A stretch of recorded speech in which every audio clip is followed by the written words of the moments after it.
जय गुरु जी। शुक्राना गुरु जी। गुरु रूप सात संगत जी।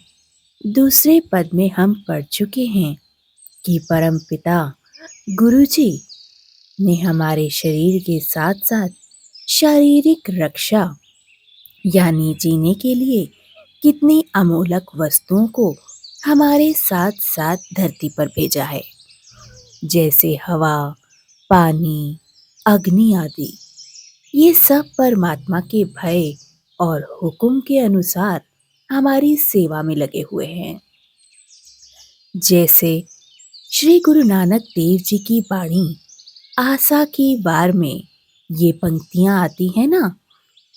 भय विच परणु वहे सब वाऊ, भय विच चलही लख दरियाऊ, भय विच अग्नि कड़े वे गारी, भय विच धरती दबी भारी। अर्थात परमात्मा के भय से हवा, दरिया, अग्नि, धरती दबी हुई है। वरना आज का इंसान जो इन चीजों के साथ खिलवाड़ कर रहा है, इनका दुरुपयोग कर रहा है। पवन चाहे तो तूफान बनकर हमें मिटा सकती है, दरिया प्रलय ला सकती है, आग जलाकर खाक कर सकती है, धरती भी भूकंप ला सकती है और एक क्षण में यह सृष्टि समाप्त हो सकती है। परंतु ये सभी परमात्मा के भय के अंदर उनकी आज्ञा के अनुसार हमारी सेवा में लगे हुए हैं और हम उसी परमात्मा के साथ कैसा व्यवहार कर रहे हैं। यह तीसरे पद में पंचम पिता श्री गुरु अर्जुन देव जी ने फरमाया है। आदि अंत जो राखन हारू, तिस सिउ प्रीत न करे गवाहू,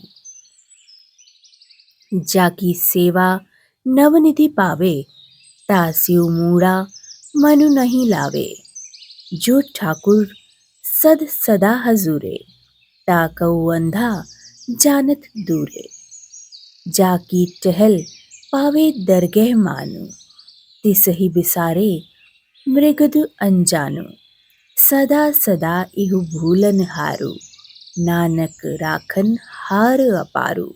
अर्थात जो परमात्मा इस जीव की शुरू से अंत तक रक्षा करता है, उसी से ये गंवार इंसान प्रीत नहीं करता। जिस प्रभु की सेवा करने से 9 निधियां, खजाने, हीरे, जवाहरात, माणिक, मोती, सोना, चांदी, रुपया आदि प्राप्त कर सकता है, उस प्रभु से यह मूर्ख मन लगाता ही नहीं। तथा जो ठाकुर सदा तेरे अंदर है, सदा तेरे साथ है, तेरे घट में बसा हुआ है, उस प्रभु को अंधों के समान देख ही नहीं पा रहा, अपने से दूर समझ रहा है। और जिसकी टहल सेवा करने से तुझे दरगह यानी प्रभु का दरबार में इज्जत और मान मिलना है, उसी प्रभु को हे मूर्ख अनजान बनकर भुला बैठा है। गुरु नानक देव जी परमात्मा की दरबार में हमारी वकालत करते हुए कह रहे हैं, हे प्रभु, ये इंसान तो सदा भूलनहार यानी भुलक्कड़ है। आप तो दयालु, राखनहार, रक्षा करने वाले हैं। आपकी दयालुता का कोई अंत नहीं है। इसलिए हे प्रभु, रक्षा कीजिए, भूल चूक क्षमा कीजिए। रोज गुरु साहिब जी की वाणी, गुरबाणी, हिंदी में जिसका अर्थ है श्री जपजी साहिब जी, श्री सुखमनी साहिब जी, श्री चौपाई साहिब जी, श्री रहसास साहिब जी, श्री रहरास साहिब जी, श्री कीर्तन सोहेला पाठ, श्री जपजी साहिब जी और लाइव आने वाला हरमंदर साहिब जी का हुक्मनामा साहिब जी, श्री गुरु ग्रंथ साहिब जी की वाणी हम सभी को पढ़नी चाहिए और जानना चाहिए कि हमारे क्या क्या अवगुण हैं और ईश्वर किस प्रकार इस प्रकृति के साथ मिलकर हमारी रक्षा कर रहा है। वह प्रभु, वह मालिक, राजाओं का राजा है, बादशाहों का बादशाह है, दानियों में सबसे बड़ा दानी है। वे दे सकता है तो केवल वह प्रभु, यानी हमें मांगना है तो सिर्फ अपने प्रभु से, यानी हमारे गुरुजी से। पैसे से हम साधन तो खरीद सकते हैं संगत जी, पर सुख नहीं। गाड़ी तो ले पाएंगे, लेकिन उसे एक्सीडेंट से बचाने की क्षमता हमारे गुरुजी में है। उसमें बैठकर सुख से हम पहुंच पाएं, ये क्षमता हमारे गुरुजी में है। उनकी कृपा के बिना सुख पाना असंभव है। मेहनत से कोई कुछ नहीं पा सकता। मेहनत से कुआं तो खोद सकते हो, पर उसमें पानी नहीं ला सकते। मेहनत से आप बीज तो बो सकते हो, पर फसल नहीं उगा सकते। कुएं में पानी और बीज से फसल सिर्फ गुरुजी की कृपा से ही प्राप्त होती है, और उनकी कृपा होती है तभी हमारे जीवन में हर कार्य सफल होते हैं।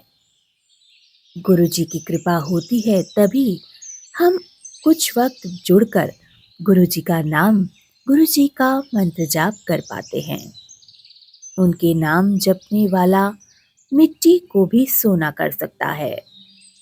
इसलिए दिन में कुछ क्षण जरूर बैठें, गुरुजी से बातें करें, उनका नाम जपें। उनकी दया, उनकी कृपा जरूर होगी। अगर गुरुजी की कृपा हो तो रूखी सूखी में भी आनंद है। अगर उनकी कृपा ना हो तो घी से चुपड़ी हुई रोटी खाने में भी हम कलेश का ही अनुभव करेंगे।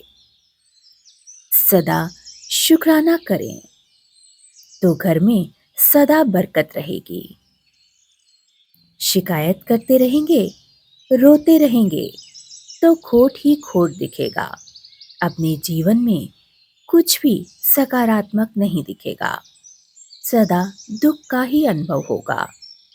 सदा सदा सदा सदा शुक्र करें तो कभी भी कोई भी कार्य हो, कोई भी काम होने से पहले आप गुरुजी का शुक्राना कर लीजिए, वो काम जरूर सफल होगा।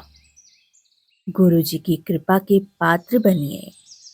शुक्राने का बर्तन जिसमें गुरु सुख डालता है, और यह सोच समझ आती है कि हमें नाम जपना है, इसलिए सदा नाम जपिए और गुरु से उस शुक्राने के बर्तन को भरते भरते उनकी कृपा के पात्र बन जाइए। गुरु की कृपा जरूर होगी। गुरु अपने बच्चों का साथ और हाथ कभी नहीं छोड़ते।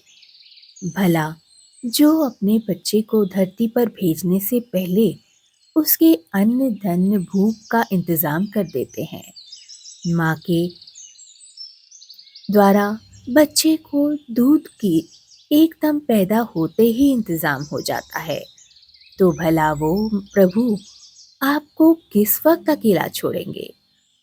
क्यों भूखा छोड़ेंगे?